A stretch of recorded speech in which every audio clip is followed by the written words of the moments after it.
बिस्मिल्लाहिर्रहमानिर्रहीम। इन अ last video lecture जो topic हम डिस्कस कर रहे थे that was testing of hypothesis for difference of mean के पॉइंट ऑफ व्यू से डिस्कस कर रहे थे। बट उसमें हमने सिचुएशन ये डिस्कस की थी कि जब दोनों ग्रुप्स जो हैं वो इंडिपेंडेंट हैं, और फर्दर हमने ये देखा था कि उसके अंदर हमें ये भी देखना है कि क्या दोनों ग्रुप्स के दरमियान जो वेरिएंस है वो इक्वल हैं या इक्वल नहीं है। अगर वेरिएंस इक्वल है तो हम simple two sample independent t test apply कर रहे थे, और अगर आपके पास जब वेरिएंस इक्वल नहीं होता तो then there is a different test that is called as two sample independent t test, जिसमें वेरिएंसेस आर अनइक्वल, जिसको हम वेल्च अप्रॉक्सीमेशन भी कह सकते हैं। सो इन ये दोनों टॉपिक्स जो है वो हमने लास्ट वीडियो लेक्चर के अंदर डिस्कस किए थे। आज जो हम टॉपिक डिस्कस कर रहे हैं वो दैट इज अगेन हमने टेस्टिंग ऑफ हाइपोथेसिस और डिफरेंस ऑफ मीन के पॉइंट ऑफ व्यू से करना है, लेकिन जब आपके पास डाटा जो है वो अपने पेयर की फॉर्म के अंदर कलेक्ट किया हो। So that mean pair T test जो है वो two sample independent t test की एक स्पेशल केस है।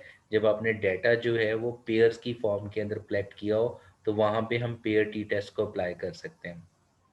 ओके, एक और चीज़ जो इम्पॉर्टेंट है पेयर टी टेस्ट के पॉइंट ऑफ व्यू से, ये ज़्यादातर हम उस सिचुएशन के अंदर अप्लाई कर रहे होते हैं दैट इज़ बिफोर और आफ्टर सिनेरियो के पॉइंट ऑफ व्यू से। बिफोर और आफ्टर सिनेरियो का क्या मतलब है कि फॉर एग्जांपल हम कहते हैं कि हमने 30 स्टूडेंट्स जो है वो सिलेक्ट किए हैं और हम उनको प्रोबेबिलिटी एंड स्टैट्स का टेस्ट जो है वो देते हैं, राइट।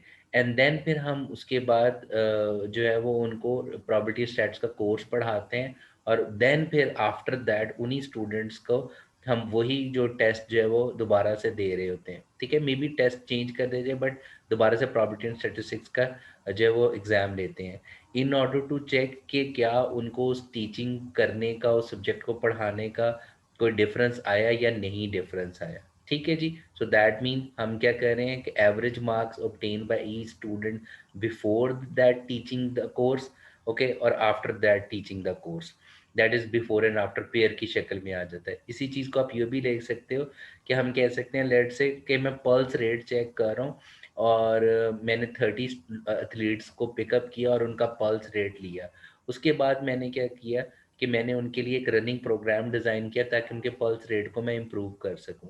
सो मैंने वो रनिंग प्रोग्राम डिज़ाइन करने के बाद उनको उस रनिंग प्रोग्राम के थ्रू गुजारा, और देन आफ्टर जो उन्होंने वो सक्सेसफुल रनिंग प्रोग्राम जो है वो अडॉप्ट किया और उसको सक्सेसफुली कंप्लीट कर लिया, उसके बाद आफ्टर दैट उनका पल्स रेट हमने नोट डाउन किया इन ऑर्डर टू चेक कि क्या वो वाकई जो रनिंग प्रोग्राम है वो इफेक्टिव है या नहीं। So that is again before and after के सिनेरियो के पर्सपेक्टिव से हम बात कर रहे हैं।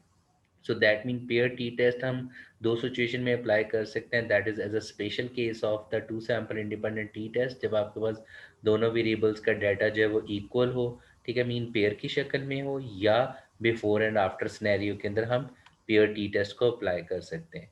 सो अब पेयर टी टेस्ट के अंदर अगेन हम उन्हीं स्टेप्स को फॉलो कर रहे होंगे। स्टेप नंबर 1 हमारे पास क्या होता है, that is null and alternative hypothesis. ठीक है जी, that is null and alternative hypothesis आपके पास आ जाएगा। और null and alternative hypothesis pair T test में क्या होता है, that is mu H not would be equal to mu D. Mu D is that is basically D होता है, that is the difference between the two variables X and Y. Okay, that is before and Y के point of view से। आप इसको चाहो तो आप mu one minus mu two भी लिख सकते हो, बट जनरली पेयर्ड की फॉर्म क्या होती है, हम इसके डिफरेंस को म्यू डी से रिप्रेजेंट कर देते हैं, ताकि क्योंकि आपने डी क्या लिया हुआ है, दैट इज x1 और x2 का जो डिफरेंस है, या you can say x minus y का जो डिफरेंस है, दैट इज बिफोर जो आपने डाटा कलेक्ट किया एंड देन उसके कॉरस्पॉन्डिंग जो y की वैल्यूज हैं, that is. So H naught क्या आ जाएगा, the mu D that is the difference is equal to zero. ठीक है, या इसको आप डेल्टा नॉट भी लिख सकते हो। और ऑल्टरनेटिव क्या है, सो बेटर जो है वो दैट इज डेल्टा नॉट। और ऑल्टरनेटिव क्या आ जाएगा, mu D is not equal to delta naught. Again alternative hypothesis not equal to की फॉर्म में है, this is called as two tailed test. ठीक है, और देन हमारे पास कंडीशन क्या हो सकती है, H not mu D is greater than और इक्वल टू, अगर डेल्टा नॉट है तो ऑल्टरनेटिव क्या आ जाएगा, mu D is less than delta not, right. और we can say H not mu D, अगर आपके पास जो है वो नेक्स्ट फॉर्म हो सकती है जी लेस देन और इक्वल टू डेल्टा नॉट, तो ऑल्टरनेटिव हमारे पास क्या आ जाएगा जी, mu D is greater than delta naught हमारे पास आ जाएगा। So this is called as one tail test, mean कि अगर हमारे पास एच वन लेस देन या ग्रेटर देन की फॉर्म में है। सो देन हमारे पास सेकंड स्टेप हम क्या लेते थे, अगेन लेवल ऑफ सिग्निफिकेंस। ठीक है जी, लेवल ऑफ सिग्निफिकेंस हमारे पास जो है वो हम ले रहे होते थे कि that is the probability of rejection. So mean alpha हमने 5% लेना है, 1% लेना है, या कौन सा हमने अल्फा जो है वो लेना है। ठीक है जी। सो दैट मीन कि कितने परसेंट मेरे डिसीजन के अंदर एरर मुझे मंजूर है। सो थर्ड स्टेप हमारे पास क्या होता है, that was a test statistic. So test statistic मेरे पास जो आ रहा है वो आ रहा है जी that mean T would be equal to D bar, okay, minus D naught divided by S D over N under root. ठीक है जी। ओके, सो अब डी बार से क्या मराद है, दैट इज बेसिकली आप क्या कर रहे होते हो कि आप एक्स माइनस वाई करके, mean group one minus group two करके आप डी की वैल्यू को निकाल रहे होगे, और जबकि डी बार आपके पास किसके बराबर होगा, समेशन डी ओवर एन करके हम निकालेंगे। जबकि एस डी आप अगेन इस वेरिएबल का स्टैंडर्ड डेविएशन निकाल रहे होते हैं, which is equal to summation D minus D bar and then इसका square over N minus one करके हम कैलकुलेट कर रहे होते हैं। ठीक है, सो डी नॉट से क्या मराद है, दैट इज म्यू डी की जो वैल्यू आपके पास आ रही होगी। ओके, उसके बाद हम क्या कर रहे होते हैं, हम कर रहे होते हैं जी कैलकुलेशन को। सो कैलकुलेशन मीन कि हमने इस फार्मूला को टी को यहाँ पे आके कैलकुलेट कर देना है। फिफ्थ स्टेप में हम क्या करते थे, critical reason. Okay, that is the critical reason. So critical reason मेरे पास जो है पेयर टी टेस्ट में वो क्या होता है, that is T modulus greater than और equal to T alpha by two n minus 1, right? Okay, so this is for two-tailed test. So that means when we have the alternative hypothesis in a two-tailed form, so उस वक्त हम ये वाला critical reason use करेंगे। और अगर मेरा alternative greater than form के अंदर आ जाए तो मेरा क्या आ जाएगा, t is greater than t alpha N minus one हम यूज करेंगे। और जब आपके पास एच वन लेस देन आ जाएगा, so then t would be less than minus T alpha N minus one हम क्रिटिकल रीजन जो है वो यूज कर रहे होंगे। और एट द एंड हमारे पास क्या होता है, दैट इज अ कंक्लूजन। ठीक है, सो सिक्स स्टेप हमारे पास क्या है, दैट इज हम कंक्लूजन कर रहे होंगे। सो कंक्लूजन से क्या मुराद है, if this condition is, so this is a calculated value, this is a table value, this is a calculated value, this is a table value. If this condition is true, so we will say if true, so हम क्या करते हैं जी, reject h naught, right? This is reject h naught. So if this is false, so we will say accept h naught. ठीक है जी। So this would be accept H naught. So ये हमारे पास एक प्रोसीजर है। सो अभी हम इसके अकॉर्डिंगली एक प्रॉब्लम को सॉल्व करते हैं। वो हमारे पास कह रहे हैं जी, दो एनालिटिक टेस्ट हमने लिए हुए हैं। टेस्ट वन का डाटा हमारे पास है, टेस्ट टू का डाटा है। सो 8 स्पेसिमेंस हमने लिए हैं। हमने ये बताना है, is there sufficient evidence to conclude that the both the tests gave the same mean impurity level, कि क्या ऑन एवरेज दोनों टेस्ट जो हैं वो इक्वल हैं या इक्वल नहीं है। So in order to find out the pair T test, क्योंकि हमारे पास पेयर की शक्ल में रिजल्ट्स हैं, हमने 8 टेस्ट वन के रिजल्ट्स लिए हुए हैं, 8 टेस्ट टू के रिजल्ट्स लिए हुए हैं, और अल्फा हमारे पास 1% है। तो हम क्या करेंगे, क्योंकि there is no indication of the one tail, so it mean it's a two tail test है हमारे पास।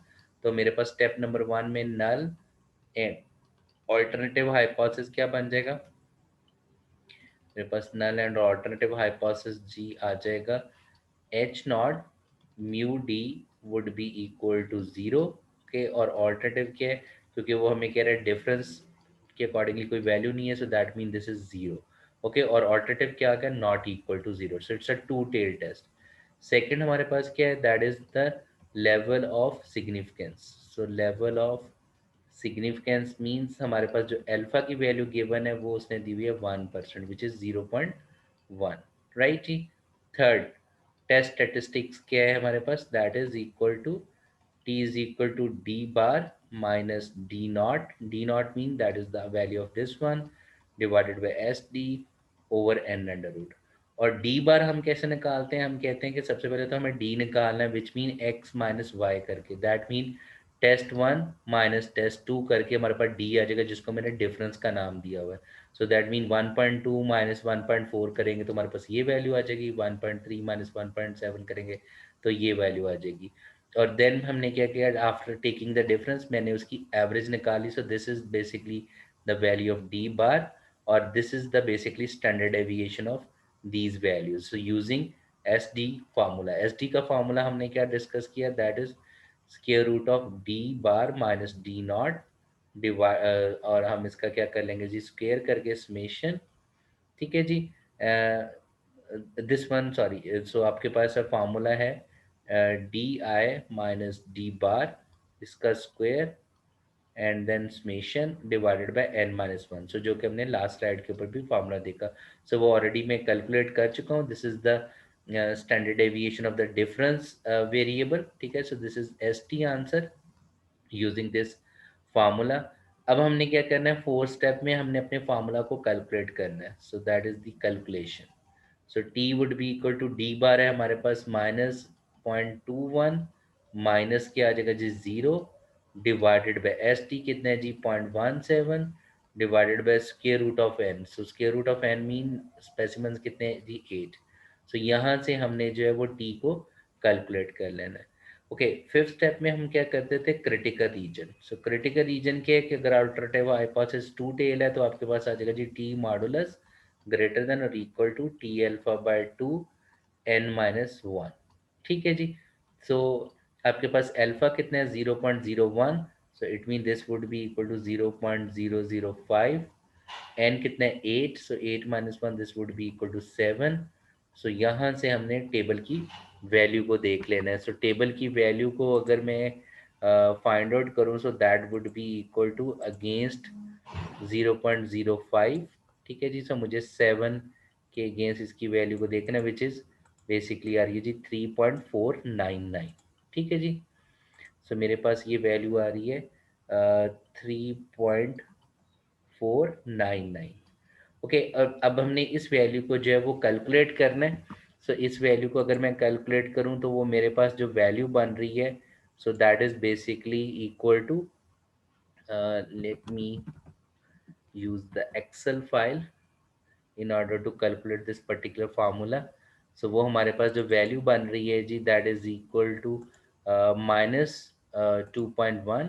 सो that mean this is equal to minus 0.21 divided by आपके पास वैल्यू है जी that is equal to 0.17, 0.17 divided by square root of 8। Okay, that is square root of हमारे पास आ जाएगा जी 8, ठीक है जी। So this is the answer. वो सो हमारे पास आ गया -3.49, ठीक है जी। So the answer is -3.4939. But the answer is -3.49939, right. But due to the modulus ये पॉजिटिव हो जाएगा, सो आंसर आ गया जी 3+3.4939। So is this condition is true? Okay, क्या ये ग्रेटर देन है? नो, ठीक है। So this condition is false, so we will say reject H naught, ठीक है। सो हमने कहा था कि अगर ये कंडीशन ट्रू होगी तो हम क्या करेंगे, एक्सेप्ट एच नॉट। बट ये कंडीशन ट्रू नहीं है क्योंकि this is a larger value आपके पास है, ठीक है। क्योंकि ये हमारे पास अगर हम राउंड ऑफ भी करें तो 3.494 बन रहा है। Okay, so if this condition is false we will say reject H naught. So reject H naught का क्या मतलब है कि हमारे पास एविडेंस ये आ रहा है कि दोनों टेस्ट जो है वो on average they are not equal.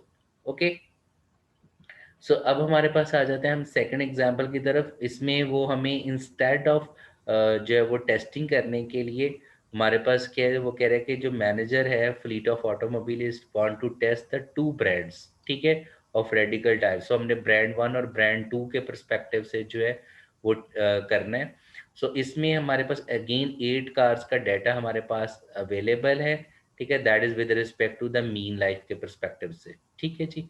सो हमने ब्रांड वन और ब्रांड टू के पॉइंट ऑफ व्यू लिया और वो कह रहे हैं जी 99% कॉन्फिडेंस इंटरवल निकालो। सो अगेन पेयर्ड की फॉर्म में है, तो पेयर्ड के परस्पेक्टिव से जो कॉन्फिडेंस इंटरवल है, सो दैट मीन हमारे पास सबसे पहले फार्मूला क्या है for confidence interval, confidence interval for paired data के लिए, फॉर पेयर्ड डाटा के परस्पेक्टिव से। ओके, सो यहाँ पे हमारे पास फार्मूला आ जाएगा G D bar minus T alpha by to, आपके पास आ जाएगा जी n minus 1, which is the degree of freedom, sd over n under root. So this is the lower limit is less than or equal to mu d. Okay, that is the average difference must be less than or equal to आपके पास आ जाएगा जी d bar plus t alpha by 2, ठीक है, comma n minus 1 sd over n under root, right? So this is a two tail test. अगर one tail होगा, so we know that कि अगर मुझे lower confidence interval निकालना है तो वो क्या आ जाएगा d bar minus not t alpha by 2 बल्कि t alpha n minus 1 sd over n under root करके हम इस्तेमाल कर लेंगे, that would be less than or equal to mu d। और अगर हमने जो है वो अपर लिमिट निकालनी है, mean upper confidence interval, so that would be greater than और equal to d bar plus t alpha n minus one S D over N under root करके हम कैलकुलेट करेंगे। सो यहाँ पे मैंने क्या किया हुआ है, डी बार ऑलरेडी कैलकुलेट किया हुआ है, एस टी भी निकाला हुआ है। So simply we can put into the formula and we can calculate the value. So D bar मेरे पास है जी 868.38 minus T alpha by two. So आपके पास कॉन्फिडेंस लेवल गिवन है 99%, सो अल्फा क्या आ जाएगा, अल्फा आ जाएगा जी 1%, ठीक है, बिकॉज कॉन्फिडेंस लेवल का क्या मतलब है, 1 माइनस अल्फा में गिवन है विच इज 99%, तो अल्फा क्या आ गया 1%। सो वन को दैट इज 0.01 को हम 2 पे डिवाइड करेंगे, so that would be 0.05। Again N कितना है 8, सो 8 - 1 इज 7। एस डी हमने कैलकुलेट किया हुआ which is 1290.03 divided by square root of N, this is a lower confidence interval आ जाएगा। अगेन एस डी निकालने का फॉर्मूला जो अभी हमने डिस्कस किया which is summation D I minus D bar उसका square over N minus one करके हमने कैलकुलेट किया हुआ ये वाली वैल्यू, ठीक है। So this is D eyes value, okay, and this is D bar value. So her value का हमने डिफरेंस लेके स्क्वायर कर लेना है एंड देन सम कर लेना है और एन माइनस वन वैल्यू से डिवाइड करके स्क्वायर रूट ले लेना है। So this is a lower confidence interval. इसी तरीके से म्यू डी, और इसी तरीके से जब हम प्लस करके करेंगे तो अपर कॉन्फिडेंस इंटरवल आ जाएगा। So that mean we can say that the difference between the two brands. So I am 99% confident that the difference between the two brand will lie within this particular range, right जी? Okay, so let's take another example जो कि वो मैं before and after sense के अंदर बात कर रहा था। सो इसमें हमारे पास जो प्रॉब्लम मैं लेके चल रहा हूँ दैट इज एग्जांपल नंबर 10.41 है हमारी बुक की। इसमें वो हमें ये कह रहे हैं कि हमने 10 इंडिविजुअल जो कि एक डाइट मॉडिफिकेशन प्रोग्राम के अंदर जो है वेट लॉस प्रोग्राम के परस्पेक्टिव से जो है वो पार्टिसिपेट करे थे। प्रॉब्लम ये वो कह रहे हैं कि is there evidence to support the claim that this particular diet modification program is effective in producing a mean weight loss reduction. So that mean उन्होंने 10 पार्टिसिपेंट्स को लिया, अभी डाइट प्रोग्राम स्टार्ट करने से पहले उनका वेट मेजर किया, और देन डाइट मॉडिफिकेशन प्रोग्राम जब उन्होंने लॉन्च कर लिया और उसको कंप्लीट होने के बाद, उनका टाइम पीरियड कंप्लीट होने के बाद दोबारा उनका वेट लिया इन ऑर्डर टू चेक कि क्या वो डाइट मॉडिफिकेशन प्रोग्राम इफेक्टिव था या नहीं, ठीक है।